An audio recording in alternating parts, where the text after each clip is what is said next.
Thanks for staying tuned. Good evening and welcome to our COVID-19 update at this hour. I'm Ladi Akiri Duluale. Here are the highlights.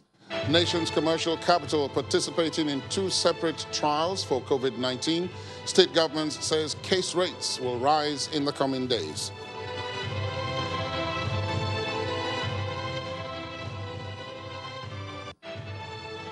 Presidential Task Force on COVID-19 pleads with state governors over ease of restrictions on public gatherings, says more people will be at risk of infection with COVID-19. And Russia and Brazil overtake the United Kingdom to become second and third in number of confirmed cases of COVID-19 worldwide. The United States is still in first place with almost 1.6 million cases.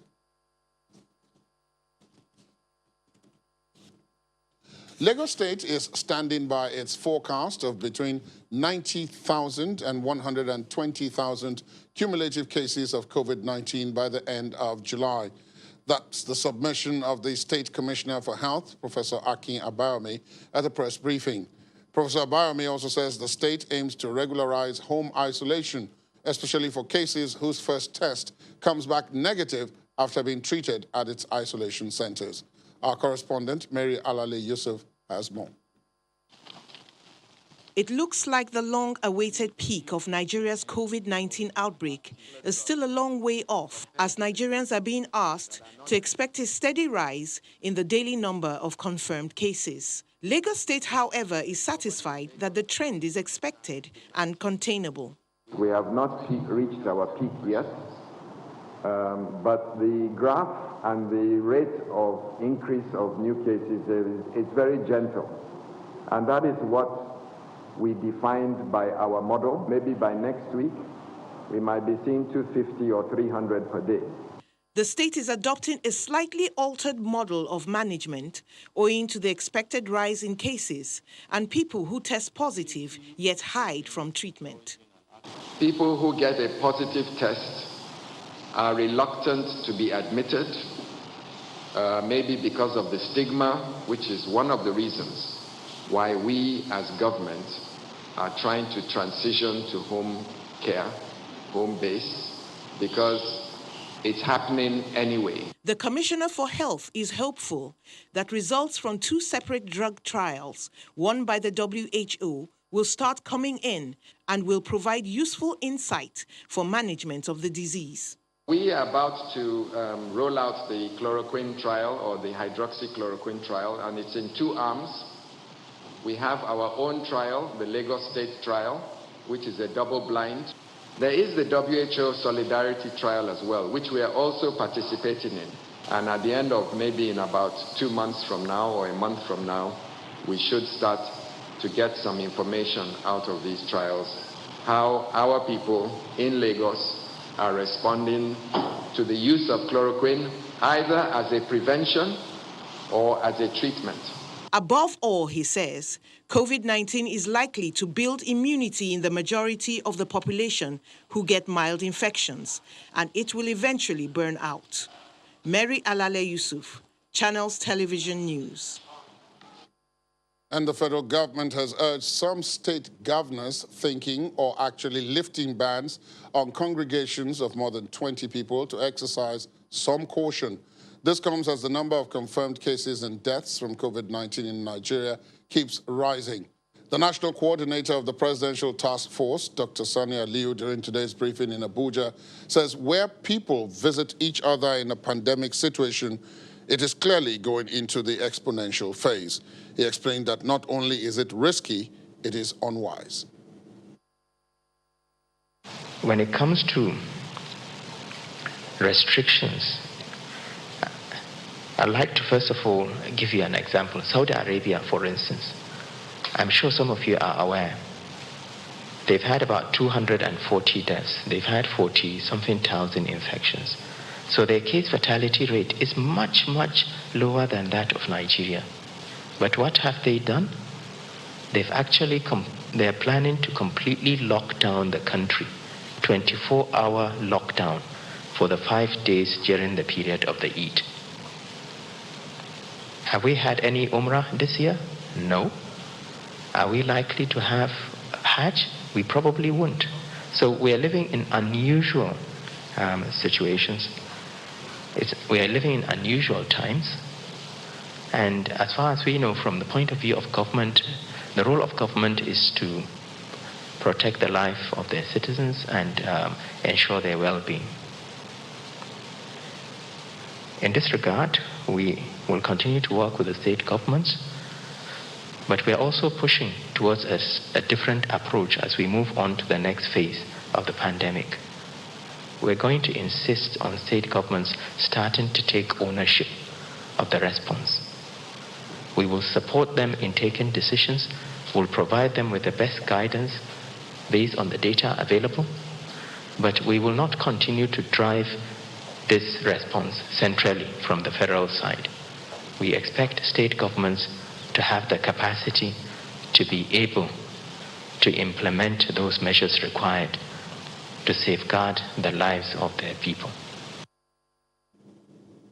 Meanwhile, the Sultan of Sokoto, Alhaji Mohammed Saad Abubakar III, has directed the suspension of Eid al-Fitr congregational prayers on the outskirts of towns and cities across the country.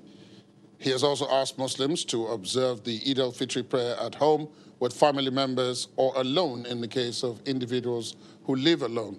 A statement from the Secretary General of Jamaatul Nasr Islam, JNI, Dr. Khalid Aliu, advises that states where governments have reached decisions to observe the Eid prayer, strictest measures of distancing, face masks and sanitizers must be observed. The Muslim body notes that in such cases, neighborhood mosques can be utilized if it becomes necessary. The challenges of the COVID-19 pandemic are different for various socio-demographic groups. The COVID-19 virus in itself has hit older adults harder than any other age groups. Older adults are also more likely to already have underlying conditions such as cardiovascular disease, diabetes, or respiratory illness. Comorbidities that we now know raise the risk of severe COVID-19 and COVID-19 related deaths. In addition, a likely weaker immune system makes it harder for older adults to fight off the infection.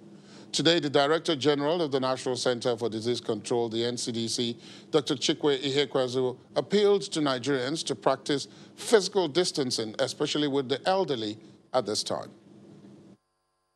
Our elderly live very often in our communities, in the villages, sometimes at home with us. So the key thing is to protect them, to limit access of people to them as much as possible. That limiting access might mean, listen, if they're in the village and you're very attached to your parents and you have an urge to visit them fairly frequently, please send them money or send them whatever they need to survive and avoid visiting them for some time.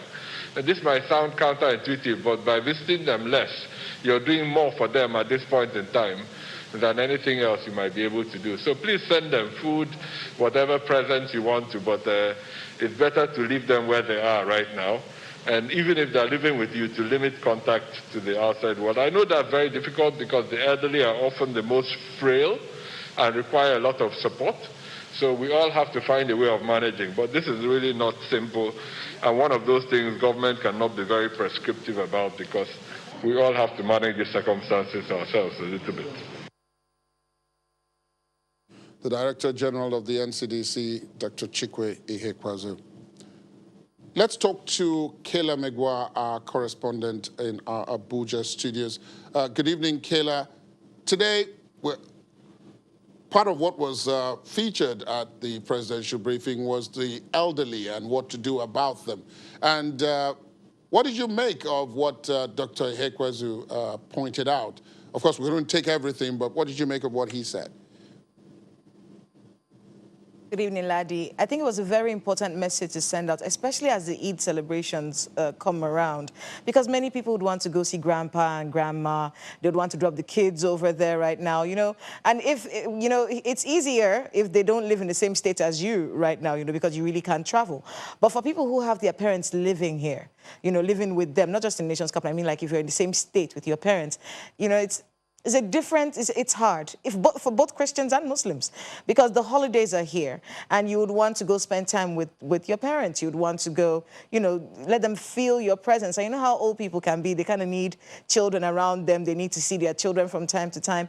But it's one of those sacrifices we have to make right now. Do not go see them. It's counterintuitive, like Mr. Hekwazu said, but staying away from them is actually the safest bet for them.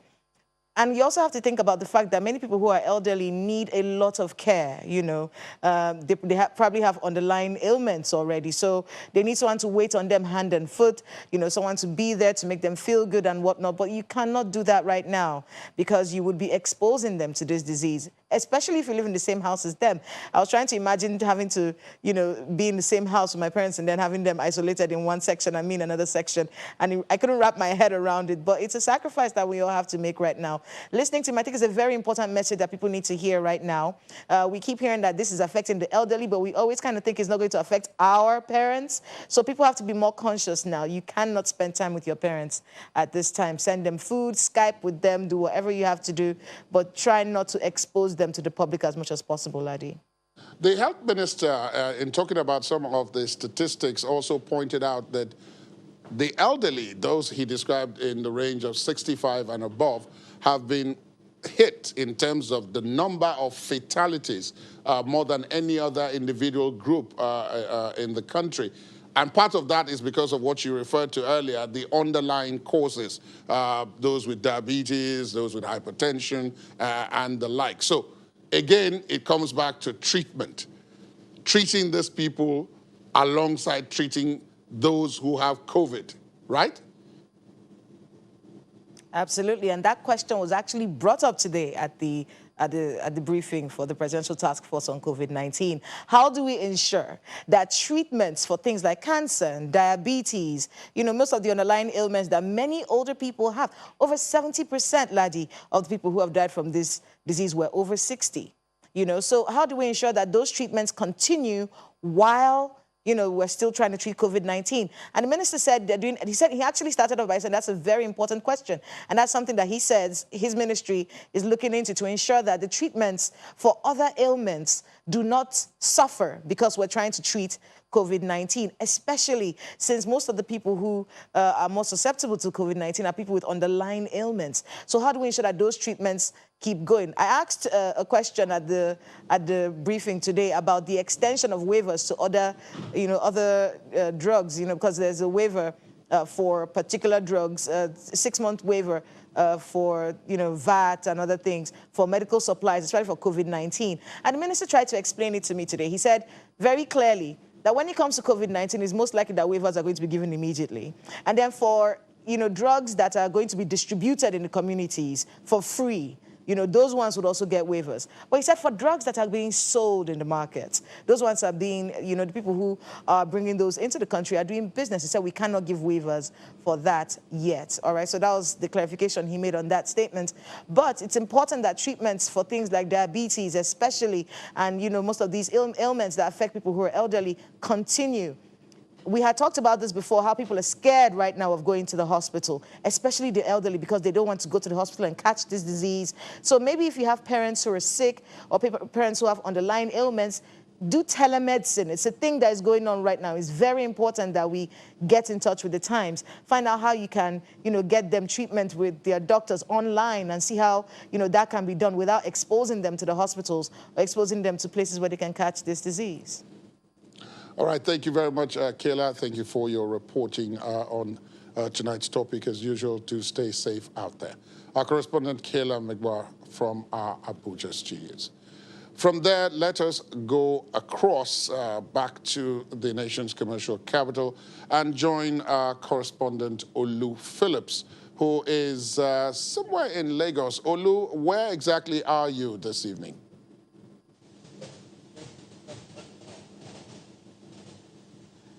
Ladi, good evening to you and good evening to our viewers. I'm somewhere around Ikeja, very close to the Lagos-Ibadan Expressway. We have decided to remain around Ikeja area for strategic reasons, and which you understand. Yeah. Now, we're talking about the issue of the elderly and their place in all of this battle against COVID-19. I'm wondering what your thoughts are, given all the reporting that you've done, and possibly that you should have been in front or around one of the facilities that takes care of old people.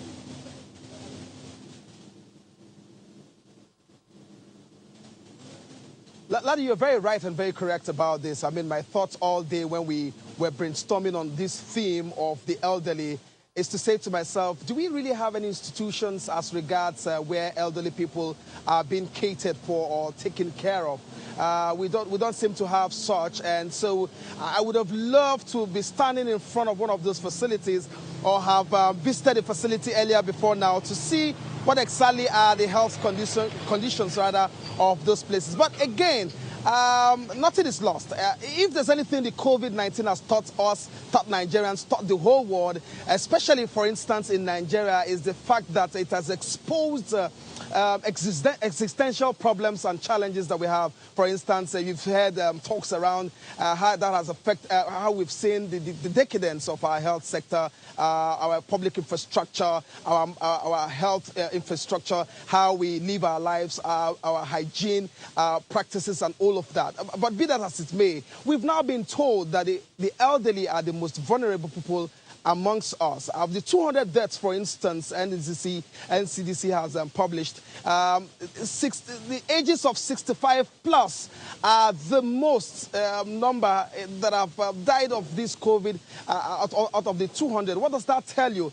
Of course, in addition to the health challenges they have, if you add COVID to that, it compromises greatly their immune system. But how do you take care of such problems? We are a cultural people. We are a provincial people. So perhaps you live with one elderly person. I live with one elderly person. This is the way we have known to grow and to live. But we are also told that we should stay away from them. We are told to stay away from them at this point, not because we do not love them, but because our love for them can even kill them. So stay away from them because they needed to keep their lives and their health intact, and so that their immune system does not get compromised based on the COVID if they get infected. So how do you also do that when you have to always live with these elderly people? That is the challenge. So maybe it's a good idea for some organizations, maybe internationally or locally, to begin to look at possibilities of setting up such structured places where we can have the elderly cater for them. Our structures in terms of bus system, our transportation system, our health system, our business centers, are they equipped to recognize elderly people and give them a priority place in the banks? Do we have a health structure that allows, if you are 60, 62, 65, to be a citizen, a senior citizen, and well recognized as that, Ladi? Now, Olu, as you were talking there, you were talking about structure. I just brought to mind the fact that there are supposed to be one or two old people's homes. I mean, in Lagos, for example, there's supposed to be an old people's home in the Yaba area. And that, of course, came up in the discussion as we were talking. Now, is that an example of the structure that one would have expected that should be in place at this time for this kind of situation?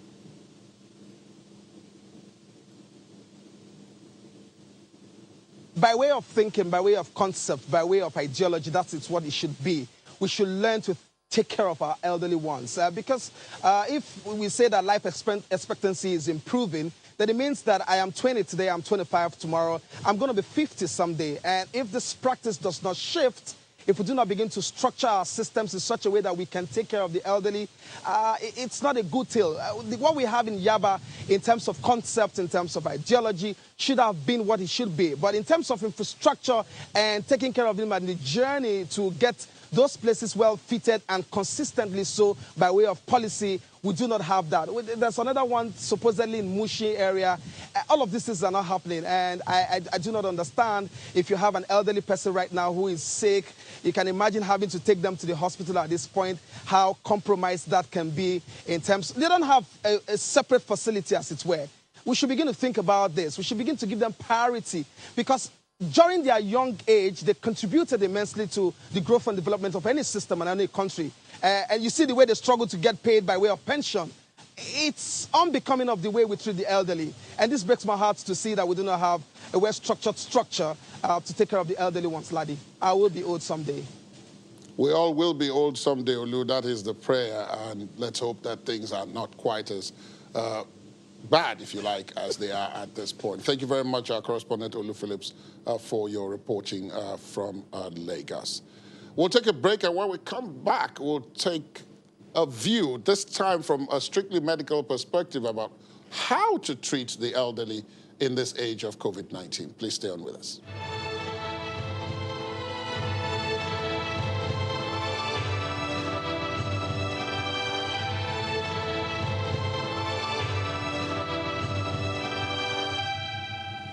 Thanks for staying tuned. Welcome back to our COVID-19 update.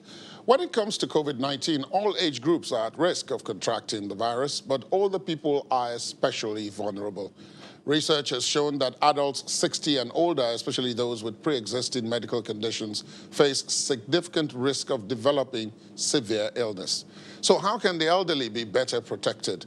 A public health physician, Dr. Maureen Samuel, is here to share her insights. Good evening, and thank you for your time. Good evening, thank you. We tend to ignore the elderly when we're talking. We talk about everybody else except the elderly. And yet, in this case, they are the most vulnerable.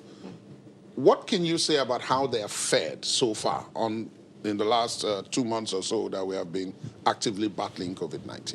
Yeah, talking about 2 months ago, we noticed that globally speaking now, the Israeli doctors, as well as the Cuban doctors, went to assist their counterparts in Spain, Italy. And because the cases in Italy was rising very rapidly, and they needed to help them. And there was this social media message that came out, and the Israeli doctors were advising that people should stay back at home. And they made a profound, shocking news, which actually I was shocked at, that elderly who were 60 years and above were not being attended to because every medical intervention they gave was not yielding any positive outcome. Now, bringing it back home, according to the National Population Commission, we have about 9.3 million elders. That's those who are 60 years and above. And so this is a significant number in our population. We need to protect them. The elderly need to be protected because they are vulnerable. Protection will come in the sense that, well, they are vulnerable because we notice medically that their adaptive as well as their innate responses towards fighting against infections are actually suboptimal compared to children, compared to young adults. And this usually favors the COVID-19 virus so that it replicates rapidly and aggressively and pushes this virus down to the lower respiratory tract. And those who have such symptoms, who have exposures to the virus replicating massively in the lower respiratory tract, are those who come down with the moderate and severe form of the infection. So one of the ways we can protect these elders is continue with keeping safe. They should wash their hands with running tap and water and soap. They should, if that is not available, should use alcohol-based hand sanitizers. They should avoid touching their faces. Yes, they should use face masks if they have to go out to the public. And they should avoid contact with anyone who is ill at the moment. We know that these adults also come with some comorbidities. And so most of them, those comorbidities could be in form of heart diseases, in the form of renal diseases, hypertension, diabetes. And so they are actually on some medication. Already. That is even before COVID. Yes. And, you know, when they are already on these medications, their immune system is also reduced at this state. This makes them more vulnerable, apart from their innate and adaptive immune responses too. Right. Yeah, so these also elders, we also need to, we go for visits. So one of the other ways which we can protect them, apart from keeping safe, which I've also mentioned, is that they should avoid unnecessary clinic visits. So their doctors should give them at least some quantity of drugs that can last them for a while. And then if they have cases where they are booked surgeries, which we call elective surgeries, they should be postponed.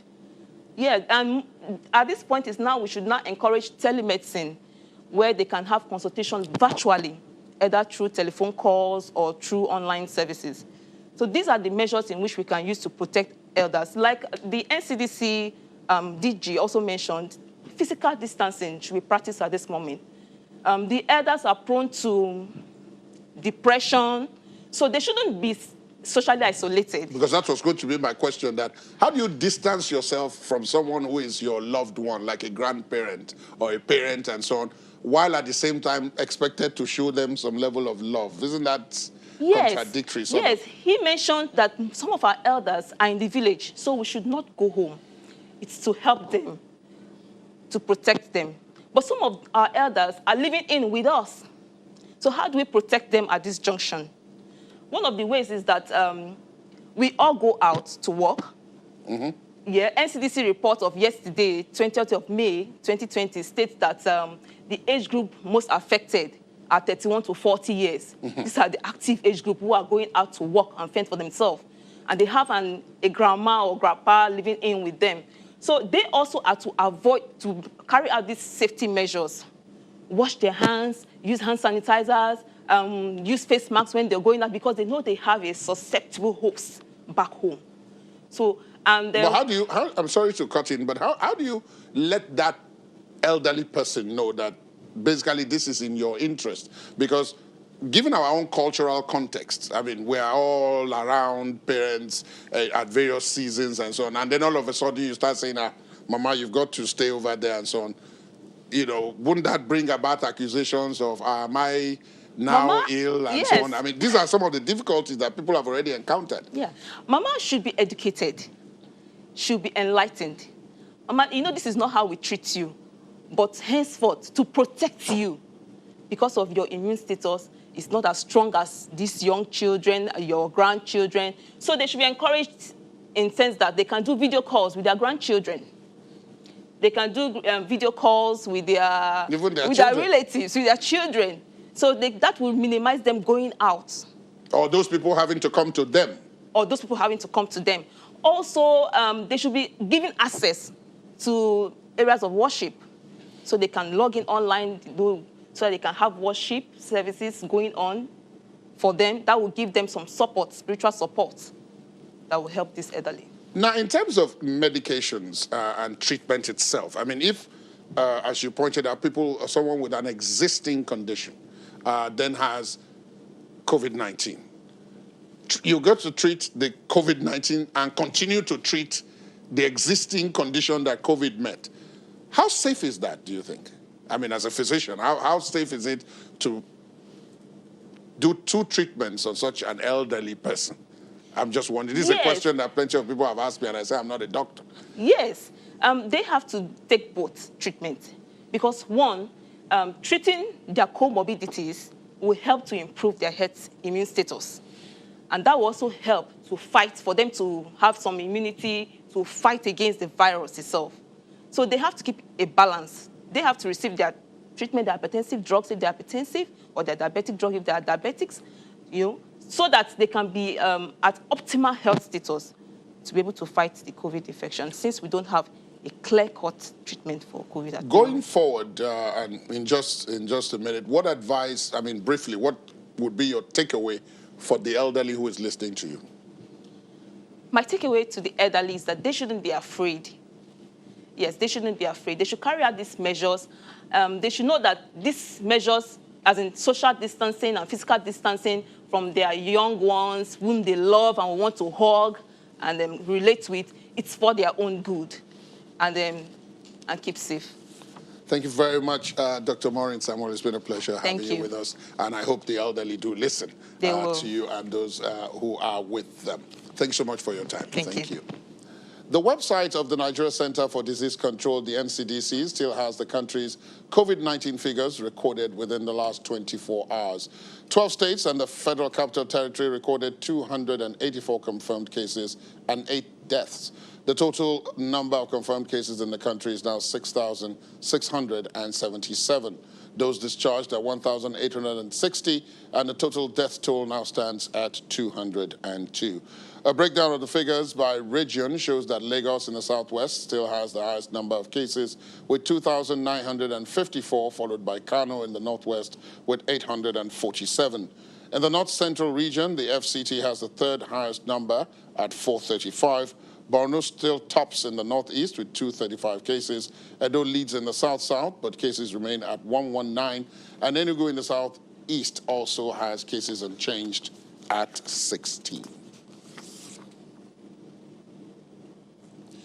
Well, mixed feelings have followed the lifting of the ban on places of religious worship, as well as the suspension of the lockdown in Bauchi State. Our correspondent there, Hajara Aliu, has more on this and other stories.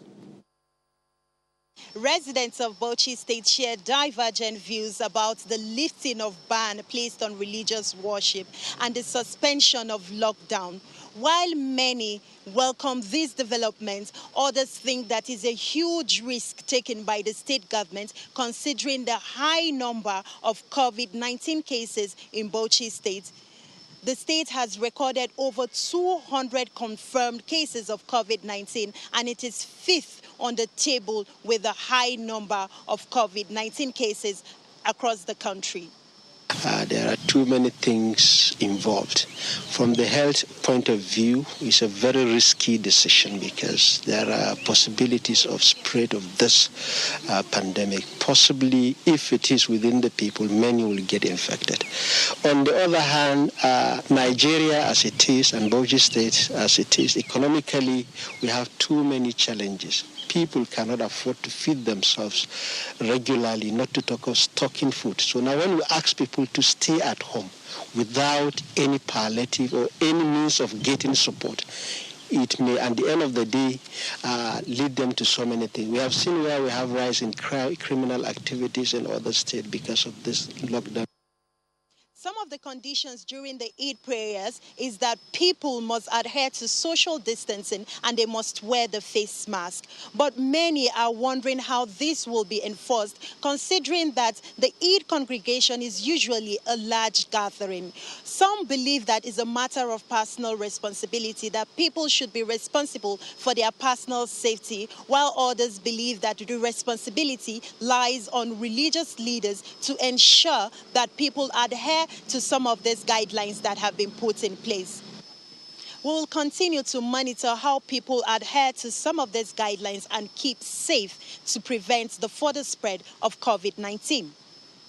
From Bauchi State, Hajara Aliu. Thank you very much, Hajara. Let's go to Saskatchewan in Canada to look at how COVID-19 is impacting all the people in that country and what Nigeria can learn from Canada. And joining us is an associate professor of surgery at the University in Saskatchewan, who is also the president of the Canadian Association of Physicians and Dentists, Dr. Adeyemi Laoshebikon. Good evening, Dr. Laoshebikon. Thank you for your time. Good evening.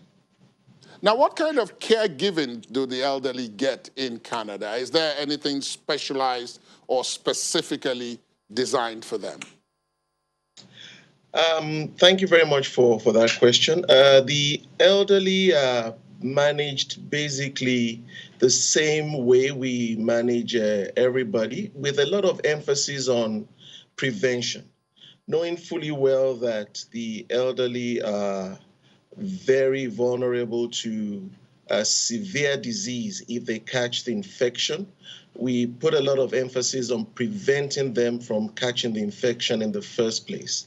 So apart from the general recommendations of hand hygiene, personal hygiene, good nutrition, taking proper care of their underlying medical conditions, we put a lot of emphasis on identifying specific caregivers for the elderly population, especially those who are in old age homes or long-term care facilities. During the early phase of the pandemic, we had situations where staff that worked there had job opportunities in other healthcare facilities. And it got to a point where we tried to reduce the risk of possible spread from healthcare workers to those in the long-term care facilities. So staff were made to choose where they prefer to work, and they restricted their job opportunities to those facilities. Visitors are being limited to long-term care facilities or old age homes where the elderly are, because we know that majority of the carriers are the young people that are around and are healthy or supposedly healthy. So we limit contact, even from family members, to the elderly in the long-term care facilities and old age homes. Now, we have been told that the older people are particularly susceptible. They are more at risk because of their special vulnerabilities, which you have also spoken about. Now, given the Canadian example, but which you said, you know, there is no special thing being done for the elderly. They're treated alongside the rest of the population. Knowing what you know about the Nigerian situation, what can you say would be a lesson or the lessons that can be picked from the Canadian example and utilized here? Because COVID is not going away anytime soon. Absolutely right. And I think the most important message is reiterating that prevention is better than cure. We have to do everything within our powers to avoid the spread of disease to the elderly. So a lot of emphasis needs to be paid on personal and hand hygiene, physical distancing. We talked about the issue of family members and contact with the loved ones.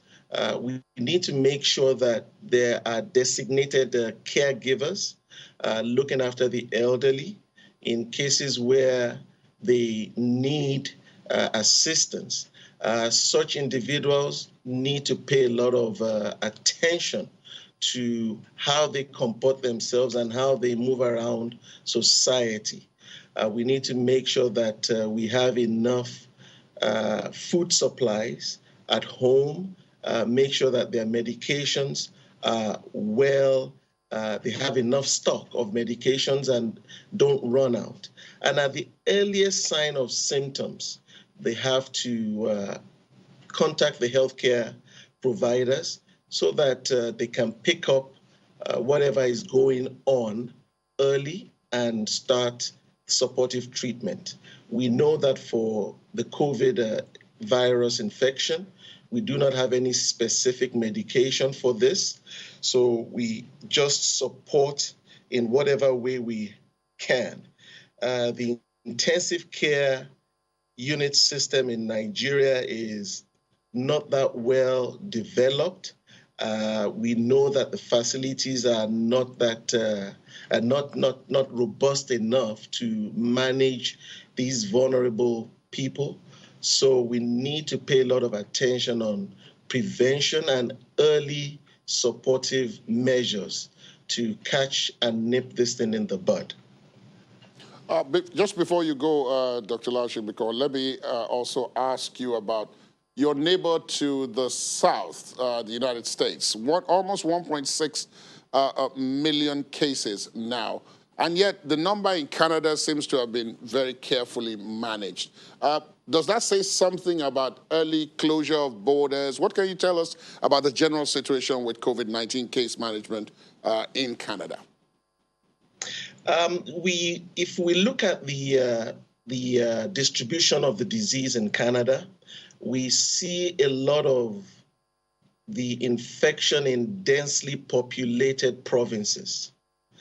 So we do have a significant burden of disease in provinces like Quebec and Ontario. As a matter of fact, about 50% of the cases in Canada are in Quebec.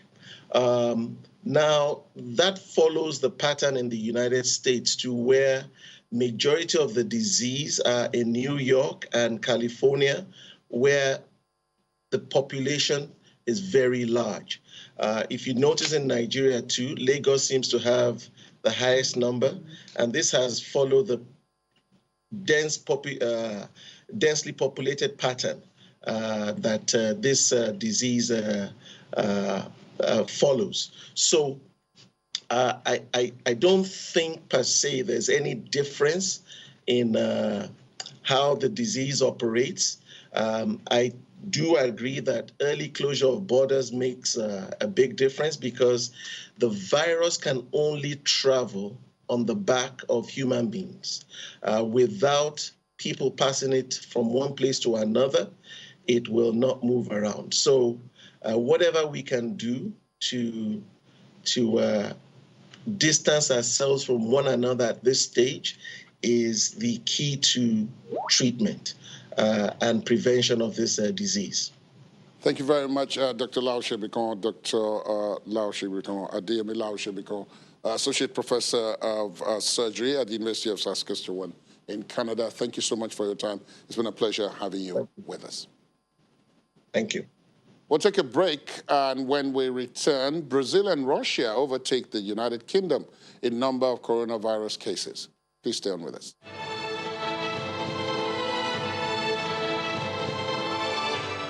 Brazil and Russia have overtaken the United Kingdom in the number of coronavirus cases, with more than 326,000 cases in Russia and Brazil with nearly 316,000 cases. This comes as the global number of cases rises beyond 5 million and the global death toll going beyond 330,000. The United States, however, remains the worst hit country with more than 1.5 million cases and more than 96,000 deaths so far. Almost 5 months after the first reported case of COVID-19 in the Chinese city of Wuhan last December, there are now more than 5 million cases worldwide. The United States, Russia and Brazil have emerged as the countries with the highest number of confirmed cases, while cases in China have dwindled, with the country reporting its lowest number of new coronavirus patients since January. The number of those infected with coronavirus in Africa is nearing the 100,000 mark, and South Africa, with over 18,000 cases, tops the infection list. But health experts in the country are projecting that the country could see up to 50,000 coronavirus deaths and as many as 3 million infections by the end of the year. Meanwhile, a 2-day-old baby has died with coronavirus in South Africa, one of the world's youngest victims of the virus.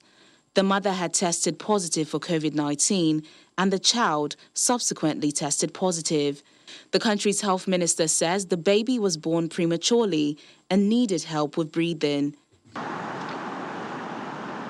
Over in the UK, as the country deals with technical issues on its Track and Trace app, the NHS Confederation warns that the country is running out of time. It follows Prime Minister Boris Johnson's pledge to introduce a world-beaten contact tracing system in England from June. And finally, as the race for a cure continues, a trial to see whether 2 anti-malarial drugs could prevent COVID-19 has begun in Brighton and Oxford.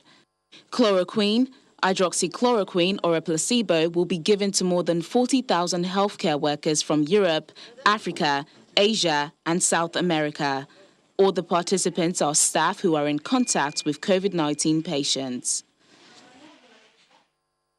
We go to Washington, where we're joined by our correspondent, Maria Bird. Good evening, Maria. Good evening. How are you? I'm fine and trust you're keeping safe as well. Yes, I am. Thank you.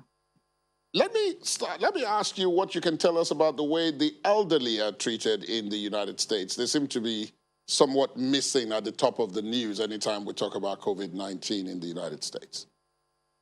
So the elderly were the first group, obviously, that they saw as the group at risk. And so the elderly have been, I think, from the beginning, they were the group that people were most concerned about.